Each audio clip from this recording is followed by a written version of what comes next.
Finally আজ আমাদের ভারতবর্ষের শেষ গ্রামটি চিৎকুল দর্শনের পালা, যেখান থেকে চায়না মাত্র 12 কিলোমিটার। বাকরুদ্ধকর রোড জার্নি তো থাকছেই, সঙ্গে চিৎকুলে কি কি দেখলাম সব থাকবে আজকের ব্লগে। हिंदुस्तान लास्ट ढाबा পুরো স্বর্গ স্বর্গ। सामने ग्लेशियर, ग्लेशियर के पीछे चाइना। বাঙালির জয়, ইন্ডিয়ার লাস্ট গ্রামেও ডাল ভাত আলু পোস্ত পৌঁছে দিয়েছে। হিন্দুস্তানের লাস্ট পোস্ট অফিস।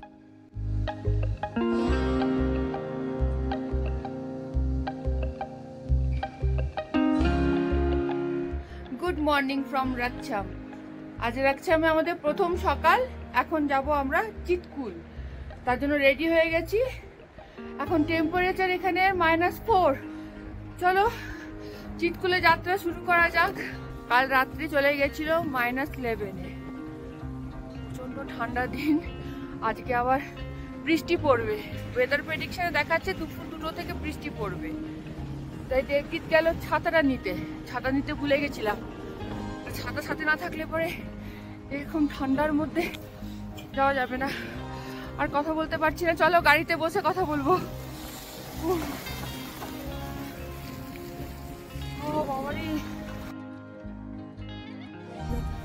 আমরা চিৎকুলে যাত্রা শুরু করলাম। রাকচাম থেকে চিৎকুল পৌঁছাতে 45 মিনিট মতো সময় লাগবে। রাকচাম থেকে চিৎকুলের দূরত্ব হলো 18 কিলোমিটার, কিন্তু এই 18 কিলোমিটার পথ অতিক্রম করতে আমাদের প্রায় 45 মিনিট মতো সময় লেগে যাবে, কারণ অতিরিক্ত স্নোফলের জন্য এখানে রাস্তা খারাপ হয়ে যায়। আর তোমরাও তো ভিডিওতে দেখতেই পাচ্ছ আমাদের গাড়ি কেমন জার্ক করছে। তাই এখানে খুব ধীরে সুস্থে সাবধানে গাড়ি চালাতে হয়। তাছাড়া পাহাড়ে তো ডেস্টিনেশনের থেকে রোড জার্নিটাই হলো ইন্টারেস্টিং। তো চলো আমরাও গল্প করতে করতে রাকচাম থেকে চিৎকুল পর্যন্ত সুন্দর রোড জার্নিটা এনজয় করি।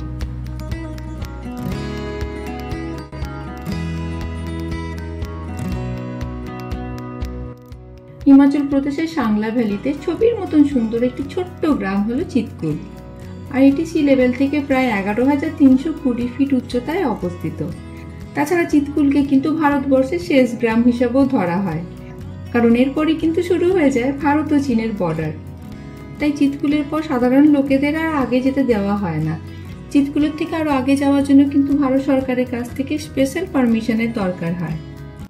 তবে এত ওপরে এলে কিন্তু বাইরে বেরোলে সবসময় সানগ্লাস ইউজ করতে হবে, নাহলে সূর্যের আলট্রাভায়োলেট রে বরফের উপরে পড়ে রিফ্লেক্ট করে চোখ খারাপ হতে পারে। তাই এসব জায়গায় সানগ্লাস কিন্তু একদম মাস্ট।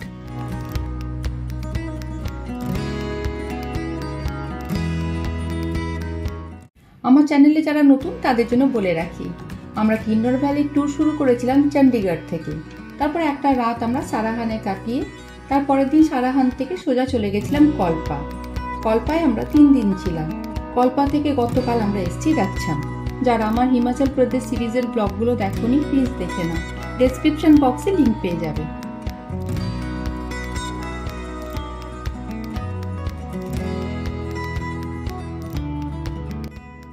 পুরো জান্নাতে এসে গেছি আমরা, পুরো স্বর্গ স্বর্গ স্বর্গ। এতদিন দেখেছি টিভিতে যে স্বর্গ এরকম বরফে ঢাকা হয়, আমরা সেই স্বর্গের মধ্যে দিয়ে এখন যাচ্ছি। কিন্নর ভ্যালি যে এত সুন্দর না এলে কল্পনাও করা যায় না। আর এখান থেকে চায়নার দূরত্ব মাত্র 18 কিলোমিটার। আরও 18 কিলোমিটার গেলে কিন্তু আমরা চায়না পৌঁছে যাব।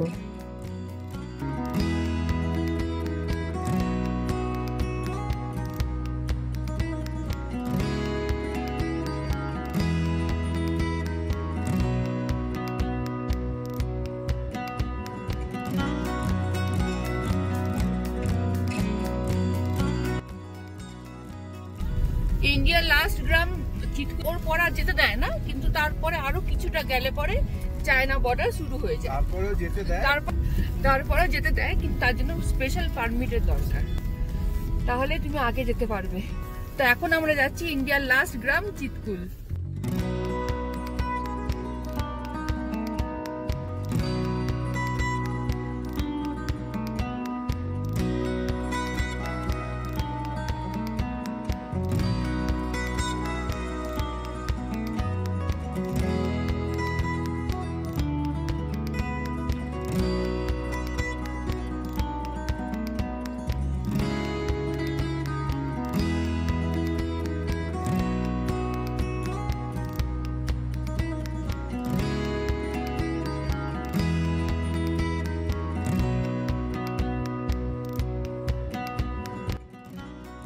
এই সময় যে আমরা এসছি আমাদের ভাগ্যটা খুব ভালো যে এত ভালো আমরা দেখতে পাচ্ছি, এত বরফ চারদিকে।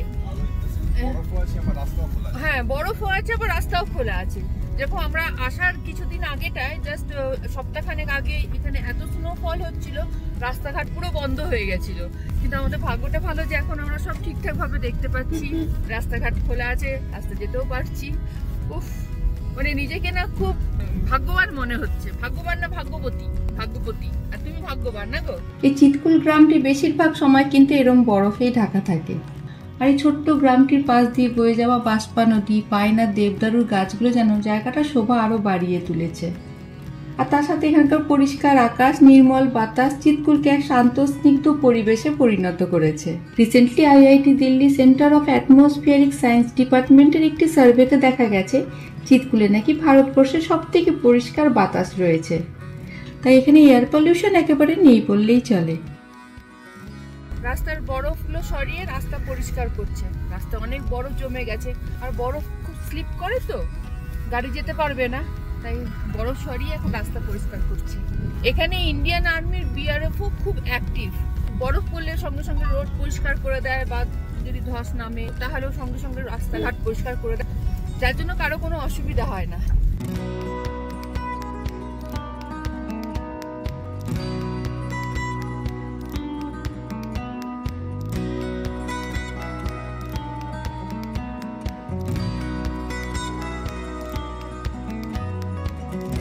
এদিকে আমরা যত চিৎকুলের দিকে এগিয়ে চলেছি আমাদের চারপাশে ক্রমশ বাড়ছে ততই বরফ। আমাদের মতো শহরে বেড়ে ওঠে যারা, আর কংক্রিটের মাঝে থাকতে থাকতে একদম হাঁপিয়ে যায়, আর এই সাংঘাতিক গরমে একটু বরফ দেখবো বলে চোখ মন একেবারে হাঁসফাঁস করে, তাদের কাছে এই জায়গাটা কিন্তু স্বর্গের থেকে কোনো অংশে কম নয়।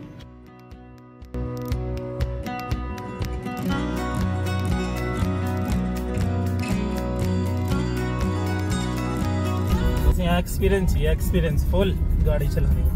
ये राइट साइड में ग्लेशियर है ना? ये हाँ ग्लेशियर है दादा ये सारा। সত্যি আমাদের যে গাড়ি চালাচ্ছে রীতিমতো আমাদের প্রাণটা ওর হাতেই রয়েছে। নো ডাউট ও খুব ভালো গাড়ি চালায়, তাই তো আমরা এই জার্নিটা তো ভালো করে নিশ্চিন্তে এনজয় করছি। যেহেতু শীতকালে এখানে প্রচুর বরফ পড়ে তাই বেশিরভাগ সময় এখানে রাস্তাঘাট বন্ধ থাকে। সেই জন্য এপ্রিল থেকে অক্টোবর পর্যন্ত সময় হলো চিৎকুলে বেড়ানোর সেরা সময়। আর এখানে ট্যুরিস্টদের থাকার জন্য কিছু হোমস্টে বা হোটেলও রয়েছে। তাছাড়া আমাদের মতো রাকচামে কোনো হোটেলে উঠে গাড়ি করে চিৎকুলে আসাই যায়। আর রাকচাম থেকে চিৎকুল খুব একটা দূর না, ওই যে বললাম 18 কিলোমিটার। এছাড়া HRTC বাসে করেও কিন্তু চিৎকুলে আসা যায়। সেক্ষেত্রে তোমাদের কিন্তু বাসে সময় মাফিক চলতে হবে, আর অনেকটা কম খরচে বেড়ানো হবে। আর আমাদের মতো গাড়িতে করে এলে একটা সুবিধা, তোমার মর্জির তুমিই মালিক, যখন ইচ্ছে এসো আর যখন খুশি যাও। তবে বাসের তুলনায় কিন্তু এই গাড়ি খরচটা অনেকটাই বেশি হবে। আমাদের এখানে যেমন গাড়ি ভাড়া পার ডে 3,500 টাকা করে লাগছে। আমি দুটোই তোমাদের বলে দিলাম, এরপর তোমরা তোমাদের সুবিধা মতো দেখে নিও।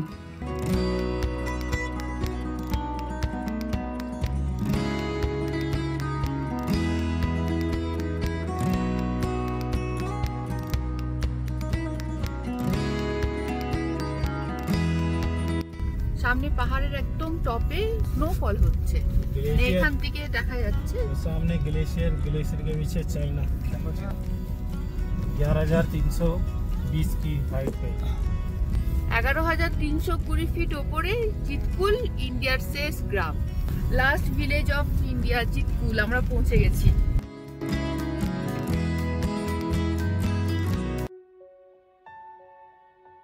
এই হলো ইন্ডিয়ার লাস্ট ধাবা। এখানে আজকে আমরা লাঞ্চ করব, যদি কিছু পাই।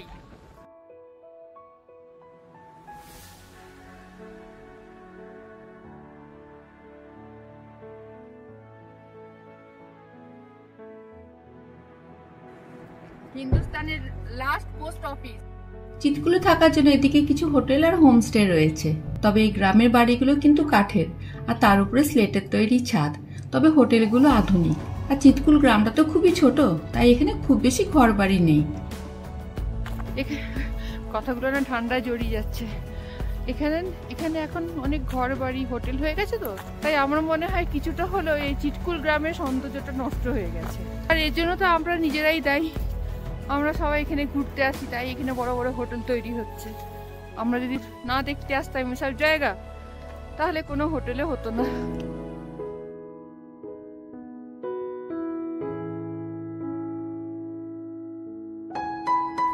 একটা হাত খোলা রেখেছি ক্যামেরার জন্য, আর একটা হাতে গ্লাভস পরেছি। কি অবস্থা আমার! কত কষ্ট করি বলো, ব্লগ করার জন্য কত কষ্ট করতে হয়। ডাল আলু পোস্ত চাউমিন সব পাবে এখানে। হ্যাঁ, ওই যে লেখা আছে বাঙালির আলু পোস্ত ডাল ভাতও আছে। ভাবতে পারছো, ইন্ডিয়ার লাস্ট গ্রামেও বাঙালির ডাল ভাত আলু পোস্ত পাওয়া যাচ্ছে। বাঙালি পোস্ত সব জায়গায় নিয়ে গেছে। জয় বাঙালি, জয় বাংলা।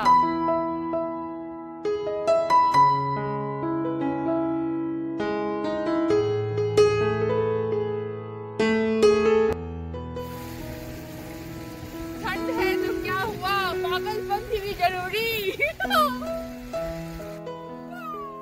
মনে হচ্ছে আমাদের জীবনটা সার্থক হয়ে গেছে, বলো? সত্যি মনে হচ্ছে জীবন সার্থক হয়ে গেছে।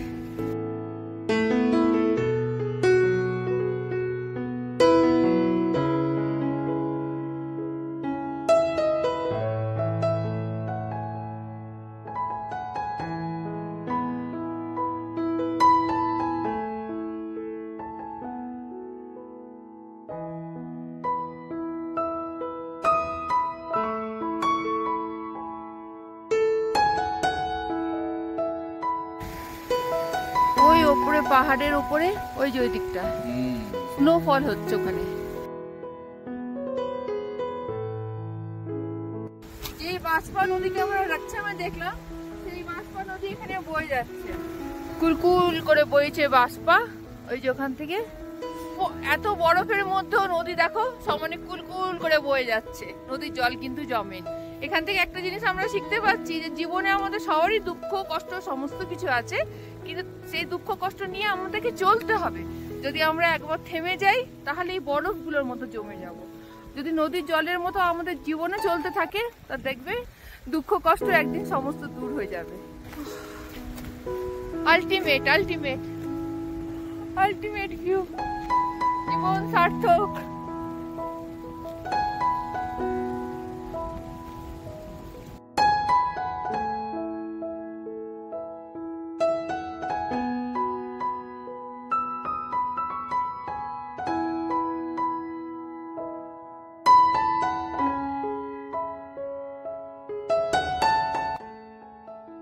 চিতকুলে এসে হোটেলে না উঠে অনেকে টেন্টে থাকতেও পছন্দ করে। নদীর পাড়ে ওই যে ব্লু কালারের টেন্টগুলো দেখা যাচ্ছে, লোকের ওই টেন্টগুলোতেই থাকে। আর ওই যে সামনে রাস্তাটা দেখা যাচ্ছে, এই রাস্তাটা দিয়েই এখন আমরা নদীর পাড়ে যাওয়ার জন্য নিচে নামছি। এখনো কিন্তু আরো অনেকটা রাস্তা গেলে তবে গিয়ে আমরা নদীর পাড়ে গিয়ে পৌঁছবো। তবে তোমরা চিতকুলে বেড়াতে এলে অন্তত একদিন এই টেন্টে থেকে যেও। বাঁশপা নদীর ধারে টেন্টে থাকার এক্সপিরিয়েন্সটাই আলাদা হবে। আমরাও থাকতাম, কিন্তু এখন অতিরিক্ত বরফের জন্য তো টেন্টগুলো বন্ধ আছে, নাহলে নিশ্চয়ই ট্রাই করতাম।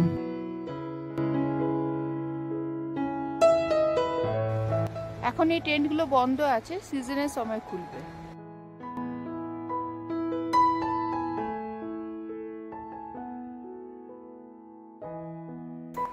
যত নিচের দিকে যাচ্ছি তত মুগ্ধ হয়ে যাচ্ছি, অপূর্ব।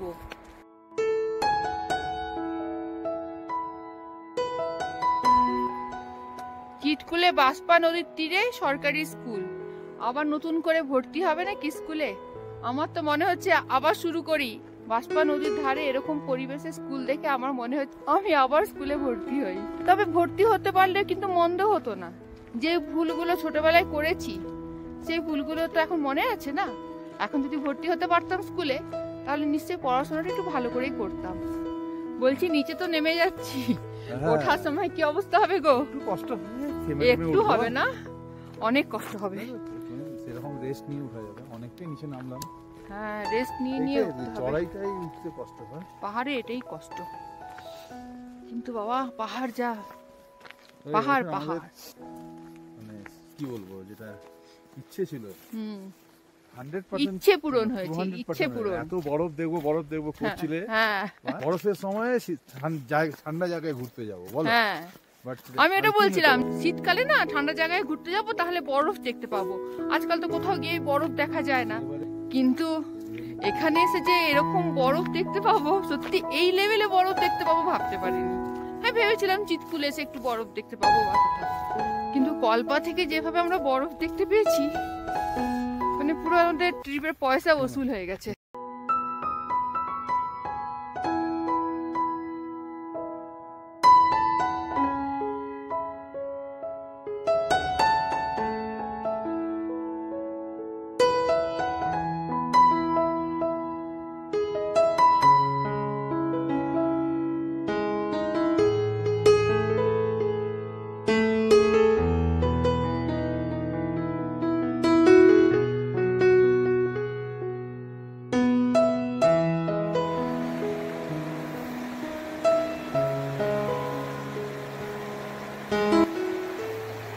চারিদিক সাদা বরফের মাঝে আপন খেয়ালে অবিরাম বয়ে চলেছে বাঁশপা নদী। হিমাচল প্রদেশের সাংলা ভ্যালি অপরূপাই শুধু নয়, প্রকৃতি তার আপন খেয়ালে অনেক যত্ন নিয়ে এঁকেছেন এই জায়গাকে। তাই তো সৌন্দর্যের সাথে সাথে অসীম শান্তি বিরাজ করছে এখানে। এমন একটা জায়গা সবারই কিন্তু একবার দেখা উচিত। আমি তো আমার মতো করে তোমাদেরকে বলার চেষ্টা করলাম, কিন্তু প্রাকৃতিক এই সৌন্দর্যকে কি আর ভাষায় প্রকাশ করা যায় বলো?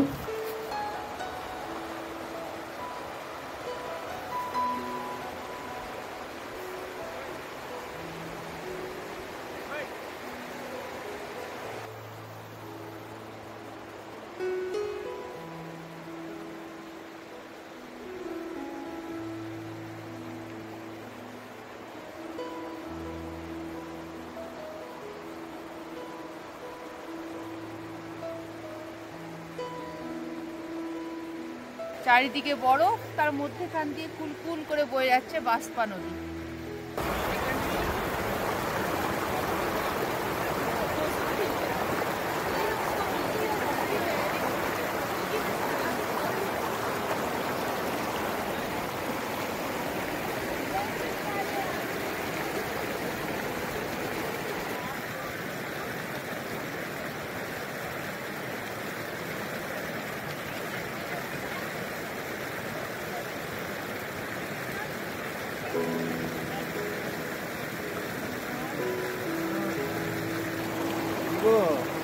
কেমন লাগছে? নেক্সট লেভেল, নেক্সট লেভেল, মারাত্মক মারাত্মক ভালো লাগা যাকে বলে সেই রকম ভালো লাগা।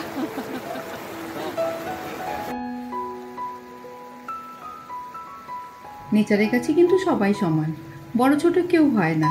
এখানে এত বরফ দেখে আমি যেমন নিজের বয়স ভুলে ছেলে মানুষই করছি, আমার মতো এখানে আরো অনেক টুরিস্টকে দেখছি বরফ নিয়ে একেবারে পাগলামির এক শেষ করতে। আমার পেছনে মেয়েগুলোকে দেখো, এই সাংঘাতিক ঠান্ডায় নদীর জলে নামছে। ওই যে একটু আগে বললাম, কংক্রিটের মাঝে থাকতে থাকতে হাঁপিয়ে যায় যারা, প্রকৃতিকে এত কাছে পেয়ে তারাই কিন্তু এমনটা করে। আর করবে নাই বা কেন? আমাদের তো বাড়িতে একটা গাছ লাগাতে হলেও মাটি কিনতে হয়, আর সেখানে এরকম একটা শান্ত জায়গায় যেখানে চারদিকে মাথা উঁচু করে দাঁড়িয়ে আছে সবুজ পাইন আর দেবদারু গাছের সারি, কাচের মতন পরিষ্কার নদীর জল, আর মাথার উপর পরিষ্কার গাঢ় নীল আকাশ। কোনো যান্ত্রিক শব্দ নেই, নেই কোনো কোলাহল। আর সেখানে এসে আমাদের মতো শহুরে লোকের কি আর মাথা ঠিক থাকে?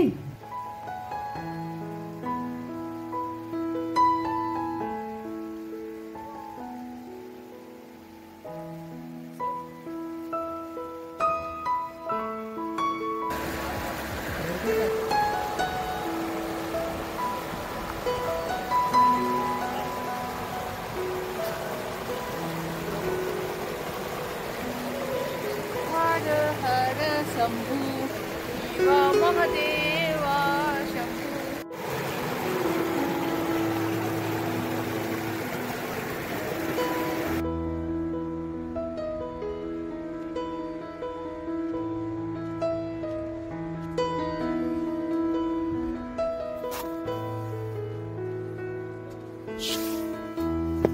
আমরা যাবো কি করে? রাস্তা দাঁড়িয়ে আছে, রাস্তা ছাড়ছে না। গেল কোথায় বসে গেছে? কি মা, এবার তো বসেই গেল, কি করব? তুমি আগে পেছনে যাও, পাথরের কাছে যাও। এতক্ষণে রাস্তা ছাড়লো, ওই যে ওনার পেছনে যাচ্ছে, আবার দাঁড়িয়ে গেছে, এবার যাও।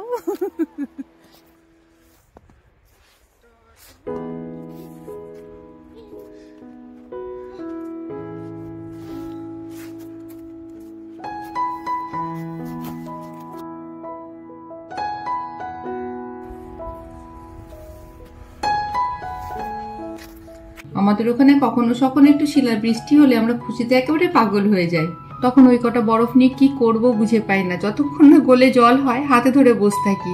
আর এখানে দেখো বাড়ির ছাদ থেকে বরফ তুলে ফেলতে হচ্ছে।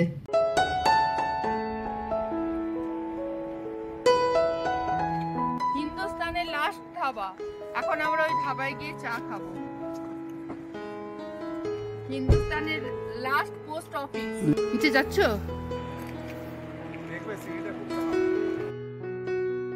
হিন্দুস্তানের লাস্ট ধাবায় চা খেতে এসেছি। ওইখানে আমরা গেছিলাম, ওই দিকটায়।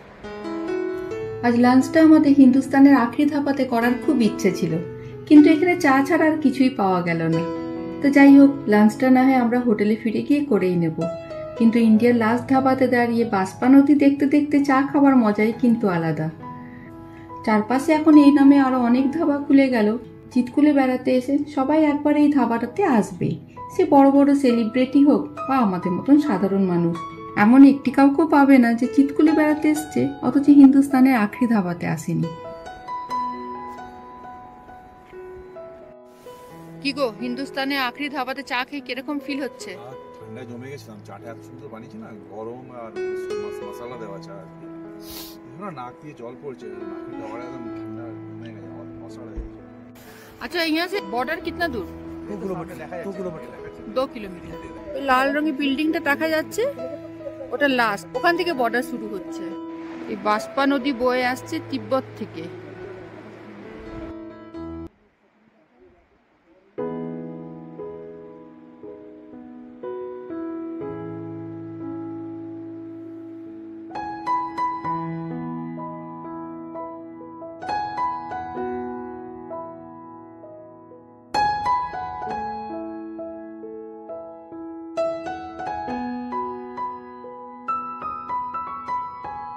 হিন্দুস্তানে আখরি ধাবাতে চা খেয়ে এবার আমরা রওনা দেব।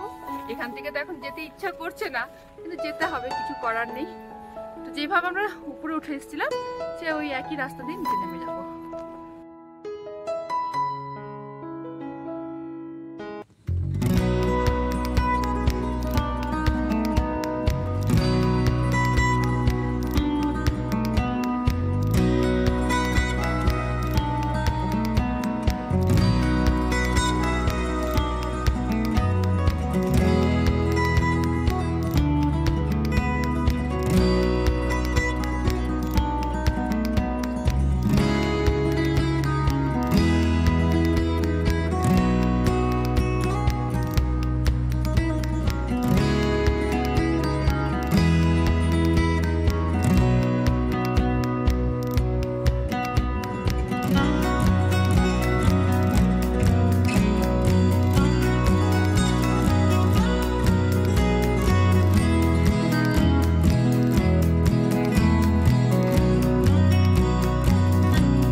আমার মনে হয় কোনো জায়গায় পৌঁছাতে বেশি সময় লাগে, আর সেখান থেকে ফেরাটা দেখেছি খুব তাড়াতাড়ি হয়ে যায়।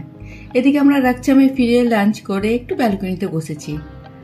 আমার তো এখনো পর্যন্ত চিৎকুলের ঘড়ি কাটেনি, কিন্তু গতকাল যে রাস্তার ধারে বরফের গোলাগুলো বানিয়ে রেখে এসেছিলাম সেগুলো এখনো পর্যন্ত আছে না নেই ভাবছি একবার কি দেখে আসবো। কালকে তো আমরা রাকচাম ছেড়ে চলে যাব, আর দেখার সময় পাবো না। চলো আমার গোলাগুলো দেখতে যাবো না? যাবো তো, নদীর ধারে যাবো। কালকে যে বানিয়েছিলাম যাবো, ওগুলো আছে না কেউ খেয়ে নিয়েছে, দেখতে যেতে হবে না? চলো, এরপর রোদটা পড়ে যাবে। শরতের আকাশের মতন আকাশ দেখো।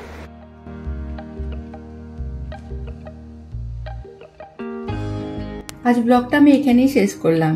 ব্লগটা কেমন লাগলো কমেন্ট করে জানাতে কিন্তু ভুলো না। কাল সকালে রাকচাম থেকে আমরা চলে যাব নারকন্ডা, তাই এর পরের ব্লগটাও কিন্তু খুব ইন্টারেস্টিং হবে। আর আমার ব্লগগুলো ভালো লাগলে লাইক, শেয়ার, সাবস্ক্রাইব করে আমাকে সাপোর্ট করো। আর যারা আমাকে ফেসবুক পেজে দেখছো, পেজটা ফলো করে আমার পাশে থেকো। আর যাওয়ার আগে জানিয়ে দিই, বরফের গোলাগুলো যে আমি রেখে গেছিলাম সেগুলো কিন্তু এখন একটিও নেই। আবার খুব তাড়াতাড়ি তোমাদের সাথে দেখা হবে নারকন্ডার ব্লগে। ততক্ষণ তোমরা সবাই খুব ভালো থেকো, আনন্দে থেকো। টাটা।